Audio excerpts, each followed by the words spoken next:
Sebelumnya, anak-anakku sekalian, jangan lupa klik tombol subscribe, like, dan share supaya ketika ada konten baru mengenai pembelajaran kita, kalian akan mendapatkan informasi terbaru. Bismillahirrahmanirrahim. Assalamualaikum warahmatullahi wabarakatuh. Alhamdulillah, anak-anakku sekalian, kelas 8 MTS Muhammadiyah 1 Kota Sorong.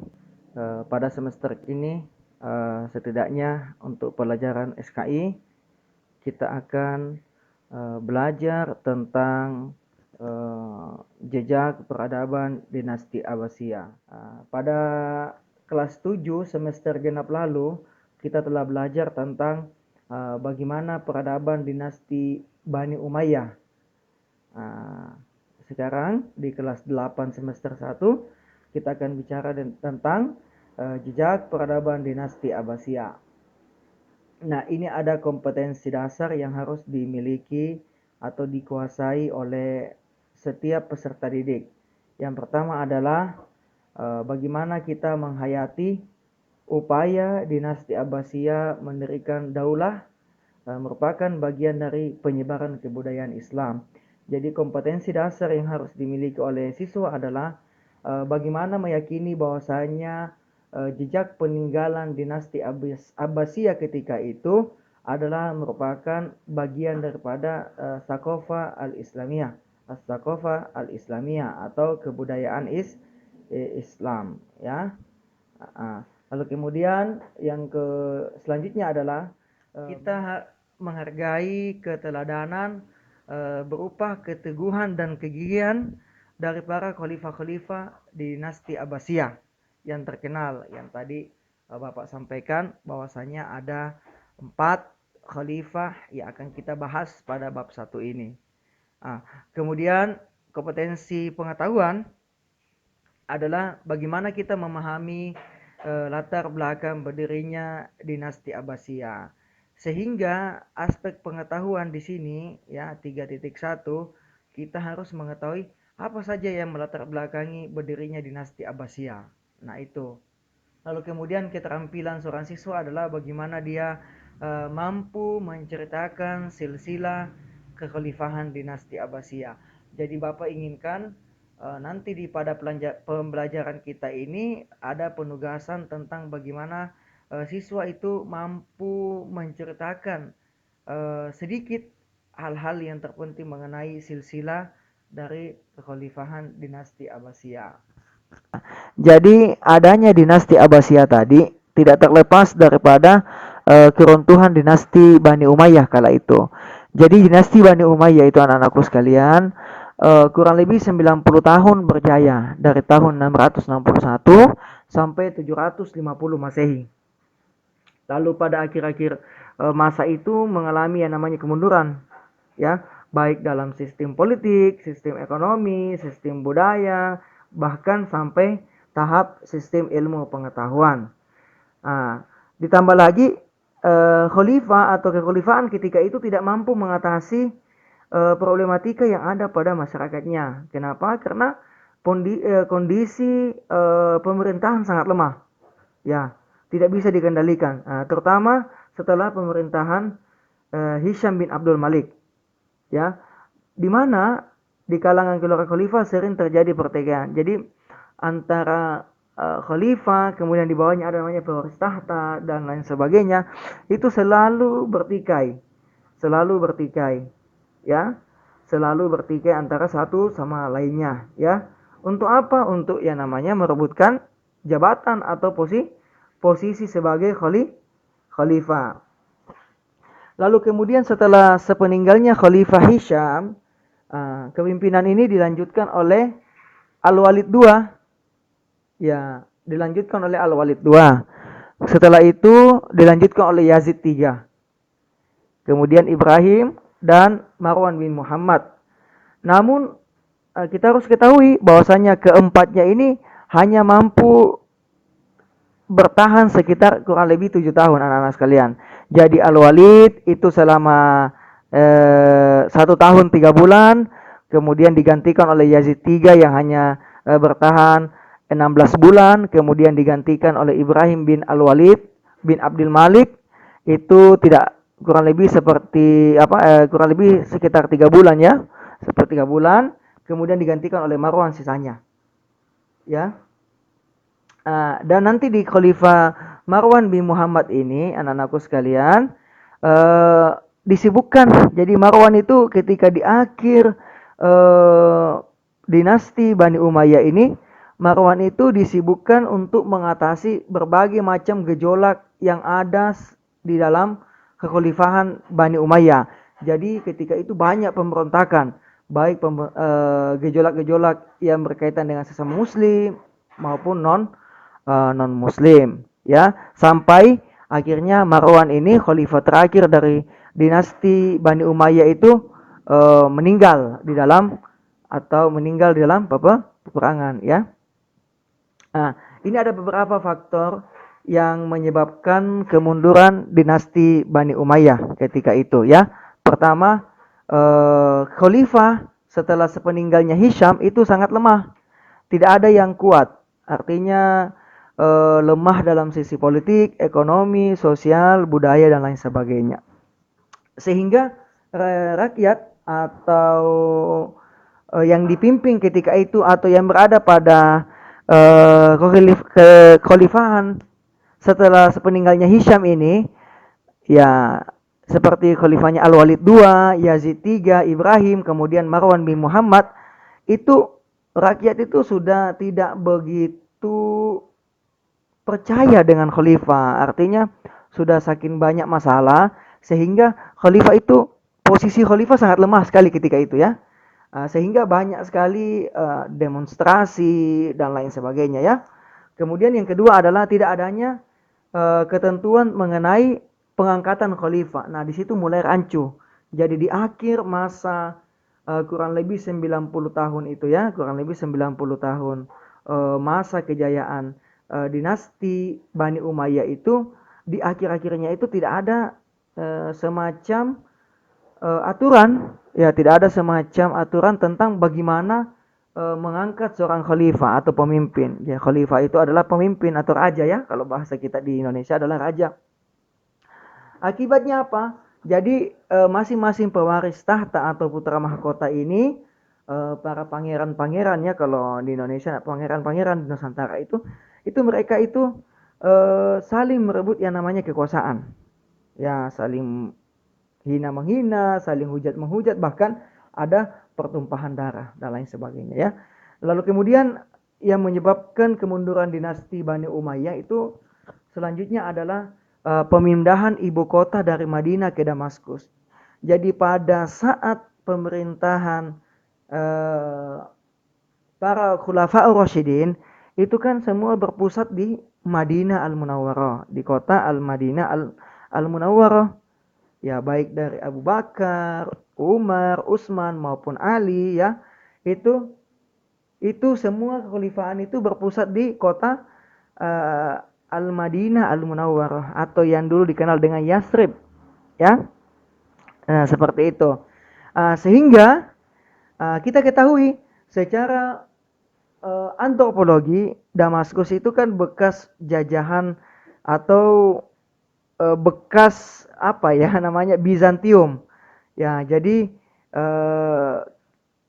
identik dengan kemewahan, sehingga di situ mulai lalai umat muslim maupun khalifah dan kekhalifahan Bani Umayyah itu mulai lemah. Kenapa? Karena tadi mulai tergerogoti oleh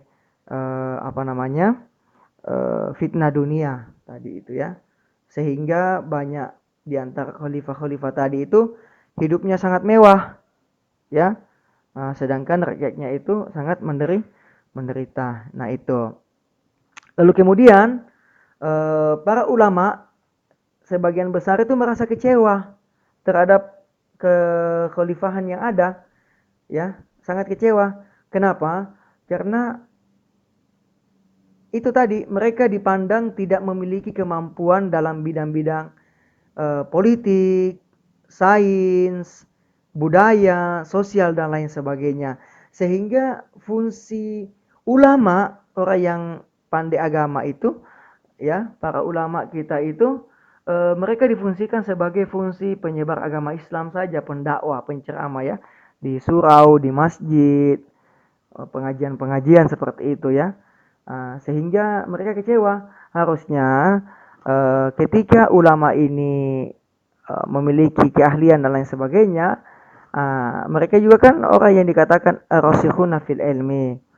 Apalagi dalam hadis, suatu hadis disebutkan kan di bahwasanya al ulama warasatul anbiya. Nah itu seperti itu anakku sekalian. Tapi di dalam kekhalifahan dinasti Bani Umayyah ini ternyata tidak diberikan kesempatan ulama itu mengambil peran dalam bidang politik, sosial, kemiliteran dan lain sebagainya. Sehingga banyak ulama itu merasa kecewa ya. Kemudian faktor yang menyebabkan kemunduran dinasti Bani Umayyah ya, sebelum kita bicara masalah dinasti Abbasiyah, karena ketika kita bicara dinasti Abbasiyah, Pak Guru ulangi lagi, maka berawal dari runtuhnya dinasti Bani Umayyah. Jadi dinasti Abbasiyah berdiri karena runtuhnya dinasti Bani Umayyah. Selanjutnya adalah ternyata ada pertentangan yang sudah sangat lama antara suku Arab Quraisy ya, yang tinggal di kota Baghdad ya, atau kota Irak ya, di kota Baghdad atau Irak itu ya, mereka dengan Arab Selatan yang dari Hadramaut ya, dari ya yang tinggal di wilayah-wilayah Suriah itu ya. Karena apa? Karena tadi anak-anakku sekalian, khalifah itu merasa lebih berpihak kepada suku Arab Yamani ketimbang suku Arab yang dari Quraisy. Nah ini secara politis. Nah sehingga secara politis terjadi kecemburuan sosial antara suku Arab Utara dan suku Arab Selatan. Suku Arab Utara mengatakan suku Arab Selatan ini lebih disuka oleh khalifah ketimbang mereka ya. Kemudian selanjutnya adalah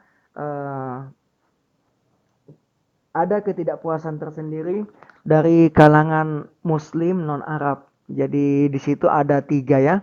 Jadi Arab Utara, Arab Selatan, dan ada yang non Arab. Nah non Arab ini adalah mereka yang Muslim namun pendatang ya. Ya selalu itu mereka dikatakan dipilah-pilah ya, ada namanya pilih-pilih kasih dan lain sebagainya ya. Kemudian selanjutnya adalah latar belakang terbentuknya Daulah Umayyah itu tidak bisa dipisahkan dari konflik politik yang terjadi di masa Khulafaur Rasyidin. Lebih khusus di sini adalah tragedi tentang pembunuhan Utsman bin Affan dan pembunuhan Ali bin Abi Thalib. Jadi dua sahabat Nabi ini kan dalam sejarah dikatakan mereka dua terbunuh ya, terbunuh sehingga pengikut daripada Utsman bin Affan ini ketika terjadi yang namanya kudeta sehingga menewaskan Utsman bin Affan di rumahnya sendiri itu oleh salah seorang Khawarij. Nah ini yang menentang ini, mereka menuntut keadilan terhadap kekhalifahan Ali bin Abi Thalib, namun bukan tidak diiraukan dan lain sebagainya, sehingga mereka merasa kecewa sehingga terjadilah gejolak-gejolak sehingga terbunuhnya Ali bin Abi Thalib, lalu kemudian dilanjutkan oleh putranya yaitu Husain ya, Husain bin Ali bin Abi Thalib ya. Nah itu seperti itu ya anak-anakku sekalian ya. Kemudian yang terakhir adalah penyebab langsung tergulingnya Daulah Bani Umayyah adalah munculnya kekuatan baru yang dipelopori oleh keturunan Abbas bin Abdul Muthalib. Jadi keturunan dari Abbas bin Abdul Muthalib, anak-anakku sekalian, Anda harus ketahui Abbas bin Abdul Muthalib ini adalah paman baginda Nabi Muhammad SAW. Nama pamannya itu namanya Abbas bin Abdul Muthalib. Ya, nanti di keturunan Abbas bin Abdul Muthalib ini muncullah nanti penggagas menjadi cikal bakal berdirinya dinasti Bani Abbasiyah atau dinasti Abbasi tadi itu ya. Nah, dengan keruntuhan dinasti Umayyah pada tahun 748 Masehi, nah ini pasukan Abbas bin Abdul Muthalib yang didukung oleh pasukan Abu Muslim Al-Khurasani, mereka menang dalam pertempuran yang dikenal dengan Al-Harb Zahab Hulu. Ya, ini jadi perang Zahab Hulu ini adalah peperangan yang dilakukan oleh muslim dengan muslim, ya anak-anakku sekalian, ya. Muslim dengan muslim dari pasukan Abbas bin Abdul Muthalib dengan Khalifah Marwan tadi, Khalifah dinasti Bani Umayyah yang terakhir tadi. Sehingga di Zabhulu ini mereka kalah, Khalifah Marwan tadi ini kalah.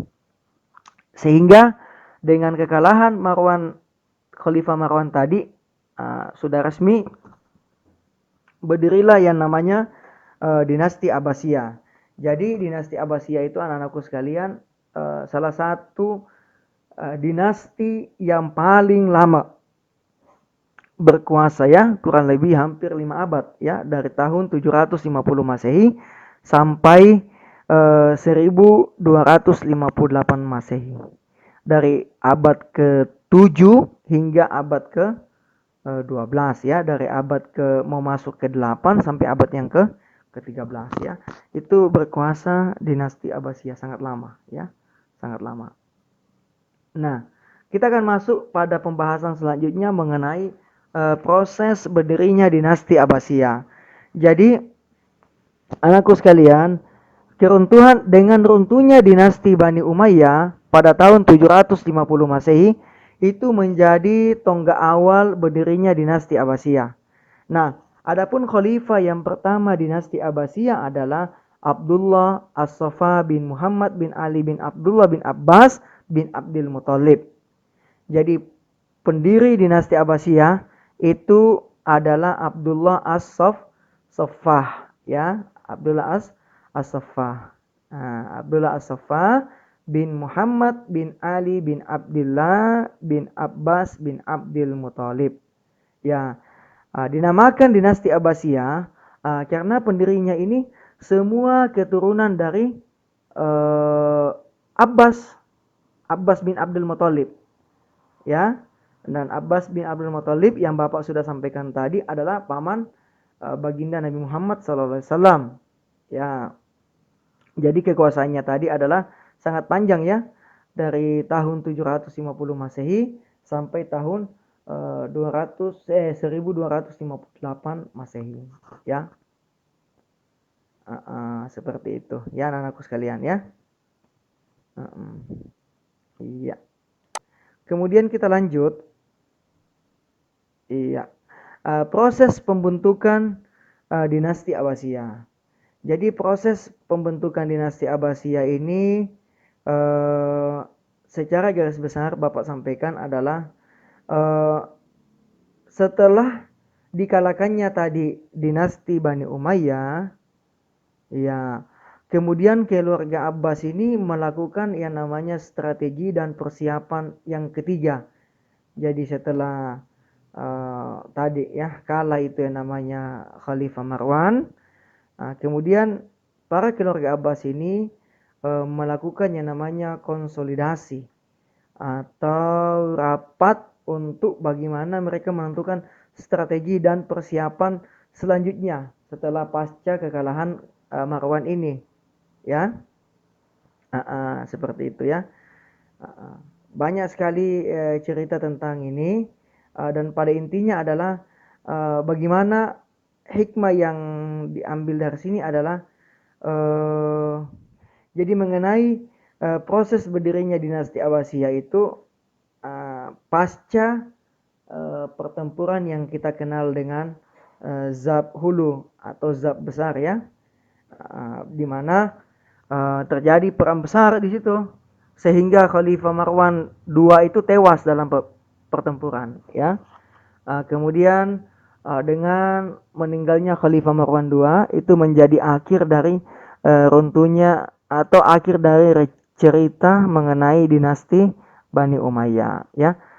Sekaligus awal berdirinya dinasti Abbasiyah. Sehingga Abdullah As-Saffah itu merupakan khalifah yang pertama ya. Adapun pusat pemerintahannya itu letaknya di Kufa. Nah, di Kufa ini di Iran, anak-anakku sekalian ya. Abul Abbas As-Saffah itu merupakan muassis ya, pendiri dari dinasti Abbasiyah atau dinasti Abbasi ya. Nama lengkapnya adalah Abul Abbas As-Saffah, adalah Abdullah bin Muhammad bin Ali bin Abdullah bin Abbas bin Abdul Muthalib. Sehingga dia disegani, salah satu tokoh yang paling disegani dan dihormati oleh karib kerabatnya ya. Selain itu juga memiliki pengetahuan yang luas ya, dan lain sebagainya ya. Nah, di sini akan kita ketahui bahwasanya kenapa bisa dikatakan namanya sebagai As-Saffah. Karena tadi ya, dia orang yang menumpas. Jadi As-Saffah itu orang yang menumpahkan darah. Artinya apa? Orang yang sudah ya, dia mendapatkan gelar yang namanya As-Saffah. Yang berarti apa itu artinya? Pengalir darah dan pengancam siapa saja yang membangkang. Nah, jadi sangat tegas sekali ya, maka dikatakan As-Saffah. Saffah ya, As-Saffah. Kemudian semasa pemerintahnya Abdul Abbas tidak banyak melakukan perluasan wilayah. Jadi di masa pemerintahannya itu dia lebih banyak memperbaiki kondisi di dalam negeri ya, sehingga selama 4 tahun 9 bulan kemudian Abdul Abbas As-Saffah ini wafat di usianya yang sangat muda, 33 tahun ya, di kota Ambar pada bulan Zulhijjah tahun 1366 Hijriah atau bertepatan dengan 753 Masehi. Nah, seperti itu anak-anakku sekalian. Jadi pada hari ini kita telah belajar tentang bagaimana runtuhnya dinasti Bani Umayyah, kemudian proses berdirinya dinasti Abbasiyah ya. Itulah yang mungkin dapat Bapak jelaskan. Selanjutnya atau selebihnya silakan kalian membaca batasan materi tersebut ya. Kemudian jangan lupa mengerjakan tugas yang Bapak berikan ya. Lalu kemudian dijawab dan di-share di Google Classroom itu ya. Cukup sekian dari Bapak. Hadanallahu wa iyyakum ajmain. Nun wal qalami wa ma yasturun fastabiqul khairat. Assalamualaikum warahmatullahi wabarakatuh.